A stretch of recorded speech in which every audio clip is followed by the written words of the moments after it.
Hello everyone. In today's tutorial we will see how to incorporate hydrogeological units into MINEDW, and we will also see how to vary their characteristics and all the hydraulic parameters of the units. To do this, initially we're going to generate the hydrogeological units and assign their corresponding hydraulic parameters. Then we will see how to include different units from a BLN file. And finally, we will see how to use volumes from the XX files to define the extents of different hydrogeological units. So for this, first, we're going to go to the project menu and select the zone properties option. In this menu, we see that the default model has a single unit already assigned. The hydraulic parameters that can be assigned in MINEDW are the hydraulic conductivity, the specific storage, and the specific yield. Regarding hydraulic conductivity, MINEDW simulates the three main axes of the hydraulic conductivity ellipsoid, so the X, Y, and Z axis. In the case of having an anisotropic unit, different conductivity values can be assigned then, depending on the preferential flow direction. And likewise, the conductivity tensor can be orientated according to preferential directions as a function of the Euler angles assigned to each unit. For this model, as an example, we're going to generate 5 hydrogeological units. We're going to call these the North Sedimentary Fill, the South Sedimentary Fill, the Kimberlite, the Fault, and Basement. Then we're going to assign hydraulic parameters to each one, making changes in this particular menu. Well, once we have included all the data, we press OK and the model generates the units created. Now, the next step is to assign the spatial distribution of these units. That is, to indicate to the model where and how we want these units to be distributed. For that, we're going to review all the options that MINEDW has to offer. So firstly, the way to visualize the model's units is with a 3D element plot item. We can visualize it here under list, element, and 3D element. Double clicking would open the plot item, and it is what you see now on the screen. Now, selecting the 3D element, we will now use the select tool. As we can see, the model view changes to a plan view when we use the tool. And for the first unit, we're going to select everything and assign it basically to the basement. For this, we're going to select our entire model by clicking and dragging and assign it to the basement. Once we have the selection ready, we press enter and choose the option so that all the selected elements are assigned to the basement unit. We're going to select all the layers that the model has below the one that we have selected. We press OK, and as we see, our entire model has been assigned to the basement unit. Well, the second option that we're going to use to generate units is a selection through a BLN file. That is, we have the extension in plan view of a unit, and we're going to assign it based on that plan view to the model.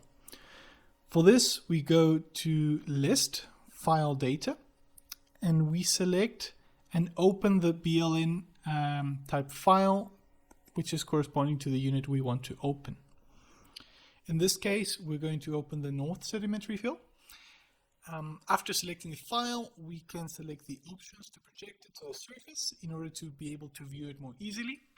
This blue line then marks the area where the North Fill is, which for this example will occupy only the first layer of our model. In other words, it is a surface unit. Now, if we go to Select and press Select with Overlay option, we can use the BLN file to select all the elements within the created polygon. If we press then Enter, we can assign the elements to the North Sedimentary Fill, and we can specify that it only be assigned to layer 1. Now we're going to visualize the results. So we see how we've only assigned the North Fill to the first layer, and all the selected elements are now part of the North Sedimentary Fill. Now we will do the same process with the Southern Sedimentary Fill. Again, we select the BLN of the corresponding unit. Here, in the event that we do not visualize the line clearly, we can modify its color, and then we can see the line more clearly. We can then project the BLN to the surface, and again, if we go to the select option, select with overlay, and we select all the elements that are within this polygon, we can then assign them to the south sedimentary fill. As for the other sedimentary fill, we're only going to assign it to the first layer. Press OK, and now we can see the results in which the southern fill is also assigned to the first layer. Now we're going to select elements that belong to the fault in a similar manner. In our case, we're going to model the fault as a vertical fault that crosses the whole model extent. For this, we select the corresponding BLN file and project it to surface, and we can see the extension where the fault is going to be. Again, we use the select with overlay and select the polygon. Then, as we press enter, select the fault from the menu, but this time we're going to model the fault as if it were to extend to the bottom basically of the model. So I'm going to select all of the 16 layers that we have, so that the fault is projected to the bottom of the model. Now to review the unit, we can make a section perpendicular to the fault and visualize the results. Thus, we can visualize how all the layers were assigned to the full unit. The next option for defining the extent of a hydrogeological unit is using a solid or a volume in DXF format. That is, we have a DXF file that delimits the entire volume, for example, of a unit, and we want to import that to MINEDW.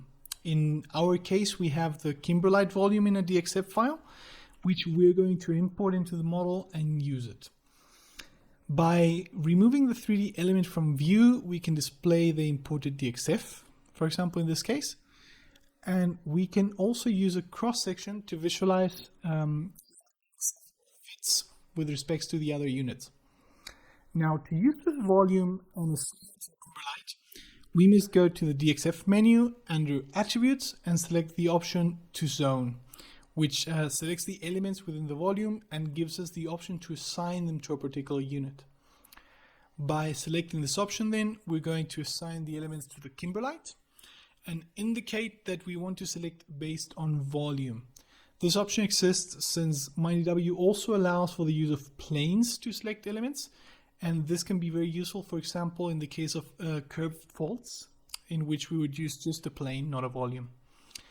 Additionally, we have the option of either selecting elements that are completely encased within the volume, or selecting those elements that only have their centroids within the volume, which is what we will use in this example.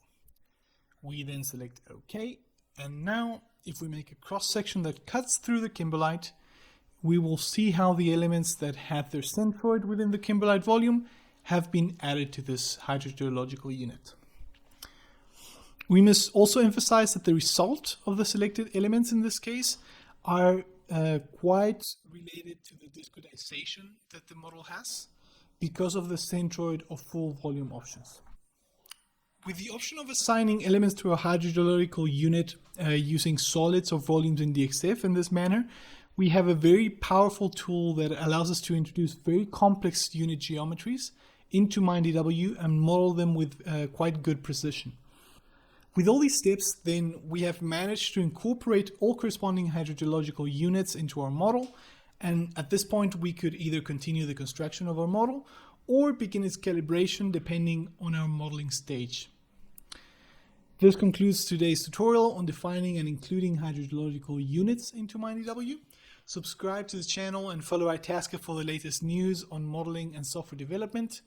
Thank you very much, and until next time, goodbye.